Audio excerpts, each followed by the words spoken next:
Hey guys, Andrew McFarland here from StartAJuiceBar.com. Hope you guys are happy. Hope you're healthy. Hope you're inspired to launch your juice businesses or grow your existing businesses. Today, we're going to talk about something known as the velocity of money. Now, if this is confusing to you, that's okay. That's why you're watching this video. I'm going to explain it to you and why this is important when it comes to growing your business or even starting your business, because there's a lot of misconceptions that I hear about growing businesses, the financial resources, which we know is a critical component. Your finances are your bloodline. And so I'm going to dive into this and so much more. But before I do, if you guys are new to the channel and you don't know who I am, you don't know what we do, over the last decade, myself and our company has had the pleasure of supporting hundreds of entrepreneurs all over the world launch and scale successful juice concepts, smoothie concepts, acai bowl businesses, and so much more, as well as running our own concepts in this sector. So all the information on this channel is coming from that experience. Early invitation, press the like button. That's going to make sure, one, more people get exposed to this content so we can make the world healthier by empowering more entrepreneurs like you, but also that you see the content and just reflect your appreciation because, you know, we do take a lot of time and energy to make these videos, and that inspires us to keep making more content. So now let's dive in. There's something that I hear a lot, okay, when it comes to launching these businesses. It sounds something like this. I'm going to start my juice business from home, or I'm going to open up a juice truck, or I'm going to open up a storefront, and I'm going to make enough money to then open up the next stage of my business's evolution, which might be another storefront. It might be going from a juice truck to a store. It could be going from online delivery business to truck to store, whatever that progression of events are. The biggest misconception is most of the time, and when I say most of the time, I mean 80, 90% of the time, you will never make enough money fast enough. That's the key, because it's not to say that these businesses can't be profitable. Of course they are. This is why you're in it. It has to be sustainable. You have to be able to make enough money for it to be worth your time, and so you can keep doing it and keep helping people. The key is fast enough, and I'm going to get more into that in a moment. But the idea is that we have to understand, and I'm going to talk about some metrics as well, just how the finances move. But you have to understand that it's important not that just you're making money, but you're making enough money fast enough to grow the business in a time frame that is reasonable. And everyone who's watching this, you included, because you're watching this, is going to have a different time frame in mind. Okay, as far as when you want to go from your home business potentially, or your, ghost kitchen business, to your truck or to a storefront or so forth. Okay, in the end of this video, I'm going to share my suggestions on how to solve this problem that I'm really bringing up right now. But the first thing is just to really understand a little bit more deeply on the reality of how the money and cash flow works in this kind of business, because it's specific to this industry. Not every business is the same. Some businesses, you might have a software business where the margins are just amazing and you don't have to have any staff because it's all computers doing the work. And in that business, you might be able to grow from one phase to another phase without raising money or without the injection of other people's finances. Okay, but in a situation like this, where maybe you're using all of your own money, or maybe you're thinking about getting investors, it's important to understand how the money moves. So let's just dive in a little bit deeper so you guys can understand what I'm talking about. So let's just say, for example, and I'll use this example because it's one that I'm more familiar with. A lot of you might know that I started my business with a juice truck. Let's just say, and these are real numbers, with my juice truck business, we were doing very well, where we would run out of most of the produce that we had and a lot of ingredients where we couldn't keep selling the product by just after the lunch rush. So this was like around 1 or 2 p.m. We didn't have any more space in the truck to have enough ingredients to keep running things for the day. So we kind of reached our limit to see what can a truck do, okay? And that was at about the $800 to $1,000 a day mark, which turned into, if you just do the math, 30 days in a month, about $30,000 in the month, okay? Now, pretty standard, when you run this kind of business, you usually will take home somewhere between 20 and 30% income from whatever your gross sales are. So just some quick math, 30,000, 20% of that is $6,000 a month, okay? And so that's kind of what it looked like with the truck business. Now, at the time, I had a business partner, so we were sharing the income, and so that turned into $3,000 a month each.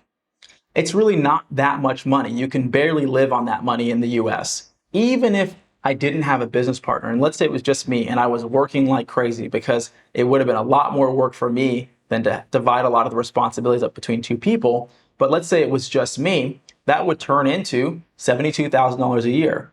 It's not bad, but this is not a ton of money when it comes to running a business, especially not a business that you have the intention to then save up enough money to then open a storefront. Let's just do the math quickly, okay? Let's say I'm able to make, and this is really, really best case scenario. This is like a company, for me, being in LA, selling out of your ingredients. Most juice truck businesses and most food truck businesses don't do this well. So let's assume even if you are doing this well, this is what it breaks down to in a general estimate. So then you've got $72,000 a year that you've made. I have living expenses. Let's say I live on, $40,000 a year. That's very conservative and not realistic even being in LA. It's probably more like $50,000 a year, okay? So now I have another $22,000 a year that I can save for the business. Now let's assume I want to open a storefront and it's going to cost anywhere between $100,000, $150,000 to more than that, $200,000, $250,000. This is the average of what we see. But even on the low side, let's just even say I can get into a situation for $100,000 to $150,000. We're talking about somewhere between 5 and 7 years before I'm able to save up that much money in order to do this on my own. So I don't know about you, but in my timeline, that's too much time for me to be doing the same thing. I don't want to wait 5 to 7 years to go from having a truck to a storefront. So this is why it's really important to break down the math and say, even in a scenario where you're doing very well, are things moving fast enough? Which is why I'm talking about the velocity of money, not am I making money? Most people don't think about that. Most people think, oh, I'm successful if my business is making money. They don't think, how much money do I really need to make in order for me to accomplish my goals in a reasonable period of time? So all that being said, this is why 80, 90, really 95% of businesses that you see out there in the world are all financed through bank financing or investor financing. You almost never, ever see a business owner who finances the entirety of their business as well as the growth trajectory of their business. Now, if you can do that, that is amazing. And I'm happy for you, but that almost never happens because money moves too slow, even from a storefront. You have a storefront that's making, let's say $500,000 a year, $700,000 a year. You're going to take home, once again, somewhere between 20 and 30%, 30% being pretty high, 20% being reasonable. So you're talking about at a business that's doing $500,000, you're making somewhere between $100,000 to $120,000, give or take. Now, how long is it going to take for you to then save up with your living expenses, and you want to put some money in savings, you don't want to go all in? It's going to still take you a number of years before you're able to keep growing beyond that to another location. Now, sometimes you might be okay with that and you might want to wait that long. That's up to you, as long as you are clear about what the implications are. Now, if you're someone else who has the realization, hey, this is not the time frame in which I want to do things, I want to move a little bit faster, I'm open to taking on investors, I'm open to maybe getting a loan, then what would I suggest that you do? Get a business plan done, get your package together, your branding, your pitch deck, and start talking to investors while you're running your company. Start talking to the bank while you're running your company, so that way you're doing both at the same time, that you're not waiting.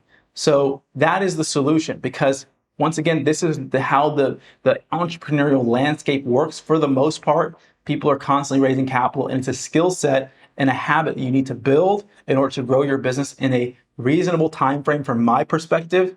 So I hope that helps. If you do need help with this, putting your business plan together, your pitch deck, your branding, or anything to help you raise money for your project, whether your business is open and you need to raise money, or you haven't started your business yet and you want to take that first step, reach out to me personally at Andrew@StartAJuiceBar.com. Happy to have a conversation with you about how we can help you with this. If you haven't pressed the like button yet, now's another opportunity for you to do that. Show your appreciation. Subscribe to the channel if you're not subscribed. Hit the notification bell so you get alerted anytime we release new content. Follow us on Instagram at StartAJuiceBar. And if you like podcasts, we've got podcasts, plenty of episodes. It's called the Juice Bar Experts. You can find us on Spotify, on iTunes, all those fun places. It's also on our website. And so that'll just inform you as you're going about your day if you prefer to listen to things as opposed to watch videos like this one. And so until next time, hope you guys are happy and healthy. Wishing you guys a lot of success. This is Andrew McFarland with StartAJuiceBar.com. Talk to you guys and see you guys very soon. Hope you guys have been enjoying the video content. If you are inspired to launch your juice business, but you're not exactly sure what steps to take, for you, we've created a free ebook, 15 Steps to Starting a Juice Business from Scratch. This is going to give you a high-level overview of everything you need to do from where you are now all the way to opening your business. Now, if you want to go even deeper, we've created an online course, the Juice Bar Master Blueprint. This is going to go into great detail into every aspect of starting your business, everything from branding to menu development to finding the right location, the equipment that you need, and so much more, all the way to launching your business. There's links for both of these in the description below. I know you're going to find a lot of value out of them. As always, hope you guys are happy and healthy, wishing you a lot of success, and I'll see you at the next video.